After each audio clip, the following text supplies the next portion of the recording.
to take his properties, including this apartment behind me. Aaron? Damn, Floyd Mayweather, Money Mayweather. Why they got you up under the gun again on $25 million in taxes? Hey, man, you know, stuff about to get real for you, Floyd, man. Hey, Money Mayweather, Floyd, don't think you gonna surprise me with that big tractor trailer with all them cars on it. I done seen your cars. I done seen them.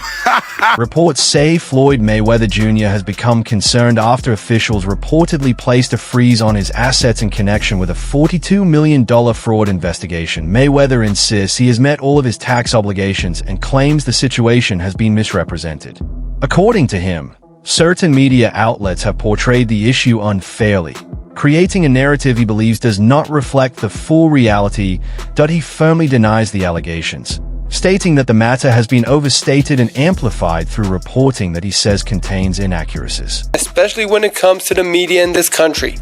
While everyone is counting my money and assuming the worst, these are the facts. Uncle Sam received $26 million from me in 2015. What else could they possibly want?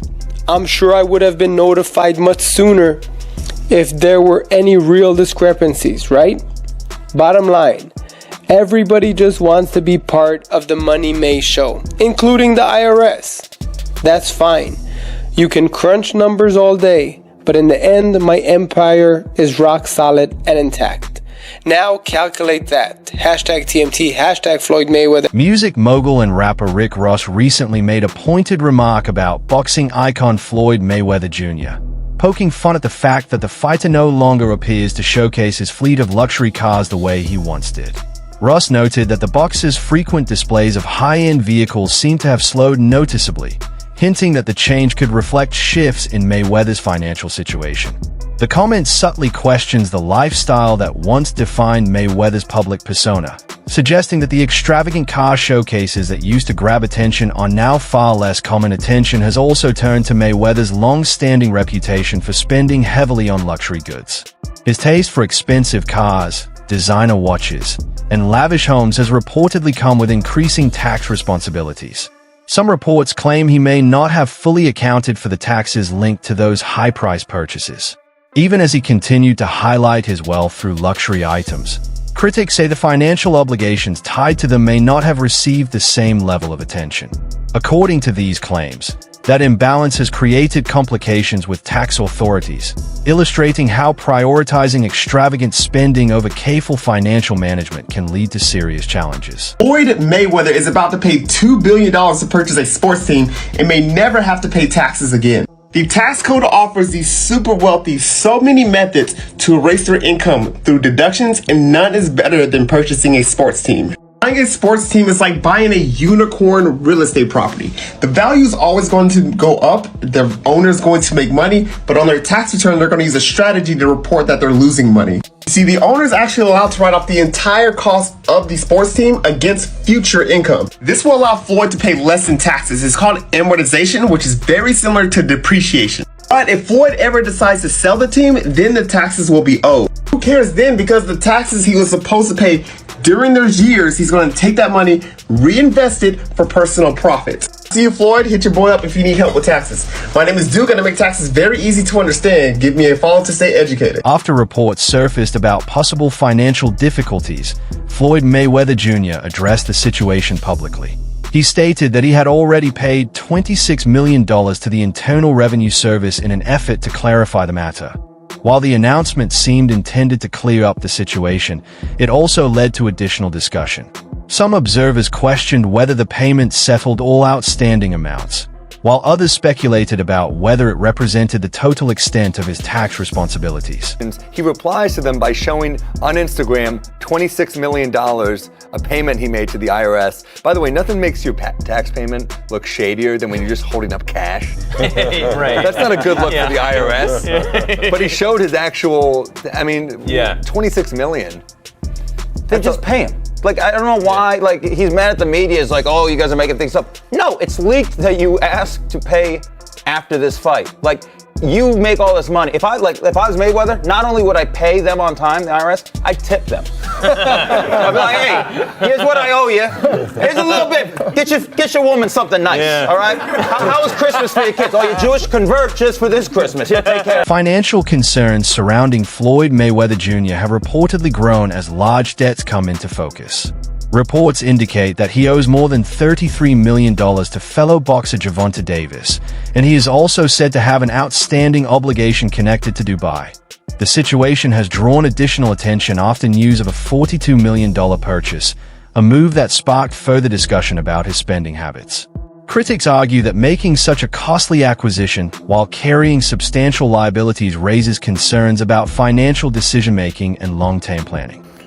Damn, Floyd Mayweather, Money Mayweather. Why they got you up under the gun again on $25 million in taxes?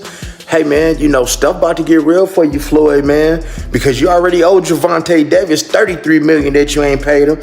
Do anybody find it strange that your boy Floyd is on all the IRS money, on Dubai money, on Gervonta Davis money, but yet we have all this stuff, all that flash that y'all see, but y'all realize, man, he get a lot of that stuff free. Now, guys, I'm not hating because that is my favorite boxer, man. And like I said, I'm born and raised in Las Vegas, and I love his grind. He's a hell of a fighter. But man, hey, man, let the chips fall where they may, man. Everybody can get it on my channel. I'm just putting out that news, man, like the feds is putting it out there, because the feds is all in that, man, business right there, man. How you on all these millions? But man, stay tuned for that next video. Sources familiar with the situation say Floyd Mayweather Jr. may be facing financial pressure because his regular expenses are believed to surpass the money he brings in each month.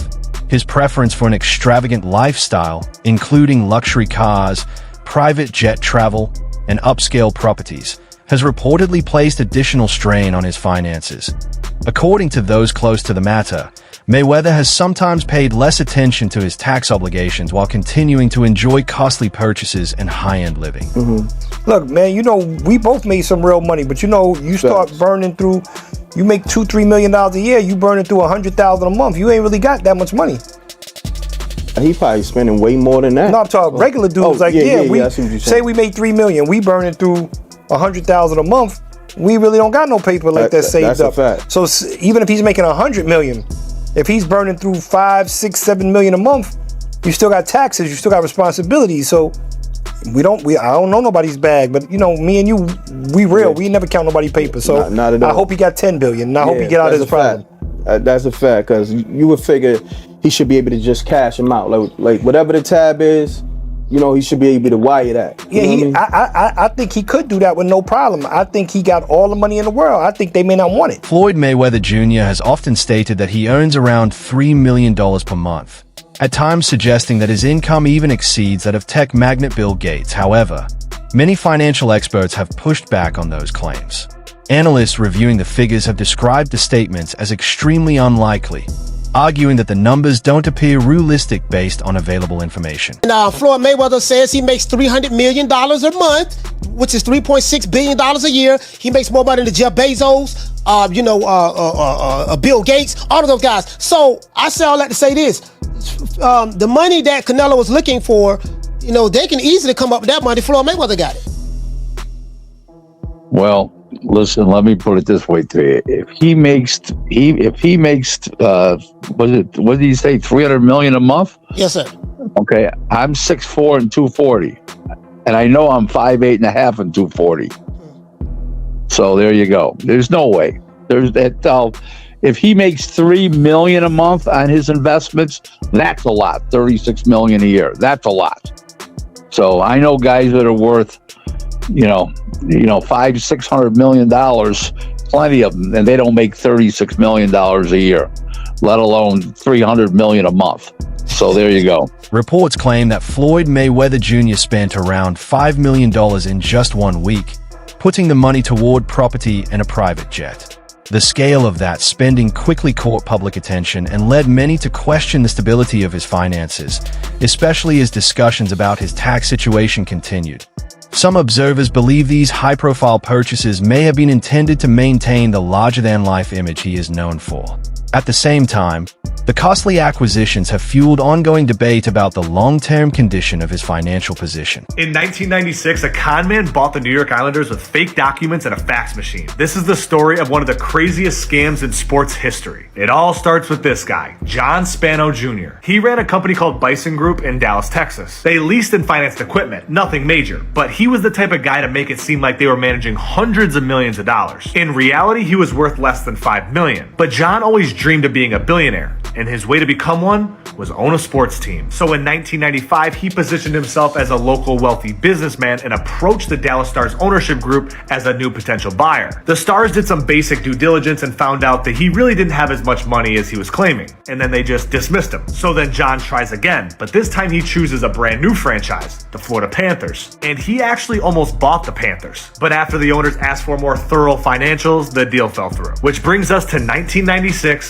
and the New York Islanders. The owner at the time, John Pickett, was desperate to move the team. He bought the team during a dynasty where they won 4 Stanley Cups in a row during the early 80s. Since then, the team was on a steep decline, losing millions a year. In the early 90s, Pickett tried to sell the team, but every time it fell through. Then out of nowhere, here comes the mysterious business tycoon, John Spano, here to save the franchise. And this time, Spano came prepared with fake financial documents, phony businesses, and forged letters of credit to look legit. He said all the right things, he looked the part, and Pickett was so desperate to sell the team, he did for $165 million. And with no one really looking too deep into it, even the NHL approved him. The wild part is, he was given full control of the team without even making a payment. For 4 months, Spano acted as a legit owner, sat in on GM meetings, signed players, traded players, and even took interviews as the owner. However, the lies did catch up to him. Spano misses his first payment and he blames it on the bank. Then he misses a second payment and now everyone starts digging into his life. Turns out he didn't have any money at all. All of his bank statements were fake, and even his financial advisors were just his friends pretending. Once the truth broke, the whole deal was void. Spano was later arrested and sentenced 71 months in federal prison. Now, something like this would never happen today, but it is pretty wild that Spano owned an NHL team for 4 months with no money. Recent reports say Floyd Mayweather Jr. has purchased several properties in New York City, a move that has sparked noticeable public interest.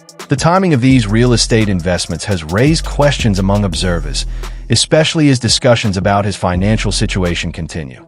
Many are curious about the reasoning behind acquiring multiple buildings now, given the broader concerns surrounding his finances. Yes, Floyd Mayweather has reportedly acquired 62 buildings in Upper Manhattan, spending approximately $402 million. This substantial investment was made through his real estate firm, Vada Properties, and is intended to expand his portfolio in New York City real estate market. Mayweather has expressed that this purchase holds significant personal meaning, reflecting his humble beginnings and desire to provide affordable housing options. He stated, "Growing up, I used to dream about owning just one home by myself. When you work hard, you can achieve anything. However, it's important to note that while Mayweather has announced this acquisition, some reports suggest that property records do not yet confirm a transfer of ownership. Experts speculate that he may have acquired a minority stake with options for future expansion rather than full ownership of all 62 buildings outright." In summary, Floyd Mayweather has publicly claimed to purchase 62 buildings in Upper Manhattan for $402 million, aiming to enhance affordable housing in the area. While these claims have been widely reported, the exact details and confirmation of ownership are still subject to verification. So even ChatGPT is saying, like, that's not official. Whether Mayweather is saying it or not, ChatGPT is saying it's not official. That deal has not gone through. Floyd Mayweather Jr. has said that he purchased multiple buildings in New York City. However, some reports suggest the situation may be more complex than it first appeared. According to those reports, the claims could be somewhat exaggerated, with indications that he may hold partial investments in certain properties instead of having complete ownership of them. What's the point of buying 62 buildings? You buy a couple... I'm not 62 units, I think, right? No, 62 units could be one building. Yeah, it could be. They got buildings with 90 units and 100 and some units. He has 62 multi-family units. That's what it says. So that's 62 buildings. But you just said it's probably So 62 think about buildings. it. Yeah. If he has that, some of the buildings might not be in the best condition. Right. So knock it down and build, or if they're side by side, knock both of them down. Don't renew the rents. Let them move out, and then build a skyscraper. Or if he makes commercial properties out of some of those. That's what I'm saying. The tendency of Floyd Mayweather Jr. to potentially exaggerate his purchases has fueled additional skepticism about his business activities. Questions have grown as some observers point to a pattern of high-profile claims and luxury-focused spending that eye in another eye-catching moment. Mayweather was reportedly seen riding in an armored tank during a visit to Mexico. The unusual spectacle quickly attracted attention and strengthened the perception among critics that dramatic displays and showmanship often take priority over more practical financial choices.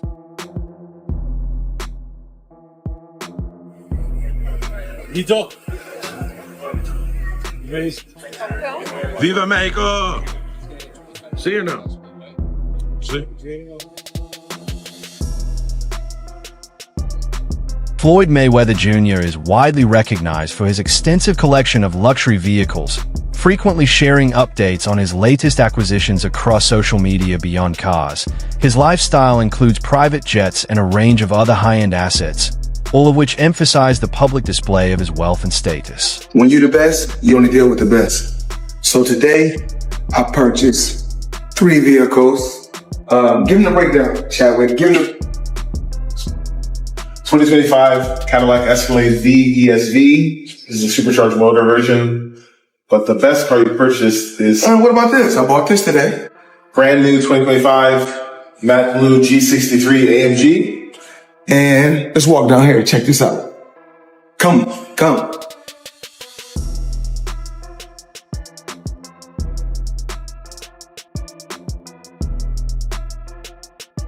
My new toy. Give me the breakdown. This is a Bugatti Chiron Pure Sport. This is the most rare of all the Chirons ever produced. 1 of 60. This is a 1 of 1 spec. All of the whole body is carbon fiber exposed in blue, and it's been painted. You can see there's blue exposed carbon as you...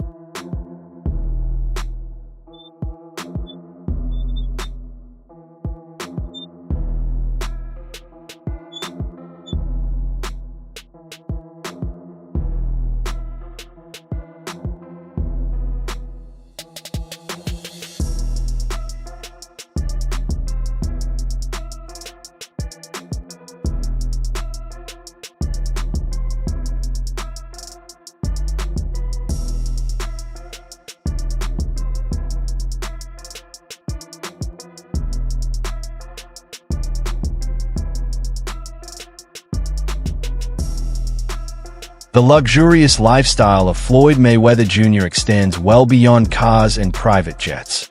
His collection of premium watches is another prominent way he showcases his wealth. Mayweather frequently posts photos of these high-end timepieces, reinforcing his image as someone deeply committed to living extravagantly and displaying his prosperity. I need you guys to watch me talk about my watches. Right here, I got 3 cases. And they're all full of watches. So when I travel, I like to take, if I'm going for 45 days, I like to take 45 watches with me. I like to have options. So everybody's always asking me, what's your favorite watch? Well, one of my favorite watch brands is evasion. As you can see right here, I got this a few months back, and it's one of my favorite watches. One of the best brands in the world. That's just my personal opinion. I like the brand so much, I went and bought another watch just yesterday, evasion.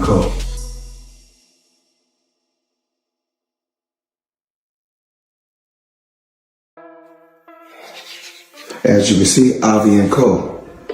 Now, let's talk about watches, let's talk about jewelry, let's talk about a few things. I need you guys to watch me talk about my watches. So we'll set this to the side. Now, we want to give the people an appetizer or something light. So we give you 2 appetizers, then we give you a main course. Just a few watches that I got while I travel. So check this out. We're going to go here first.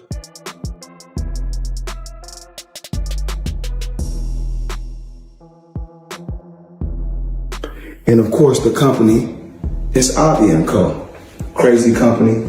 Now, I need you guys to come closer and check this out. So let me come to you guys a breakdown. The business approach of Floyd Mayweather Jr. has frequently drawn criticism for prioritizing profit over ethical considerations. His willingness to engage in ventures without fully weighing legal or moral implications has sparked questions about his overall financial responsibility. Some of his more controversial business choices have led observers to doubt his capacity for sustainable money management. Critics also suggest that his continual public display of wealth may backfire, presenting his extravagant lifestyle as a liability rather than an achievement, and making his fortune appear as the central aspect of his identity.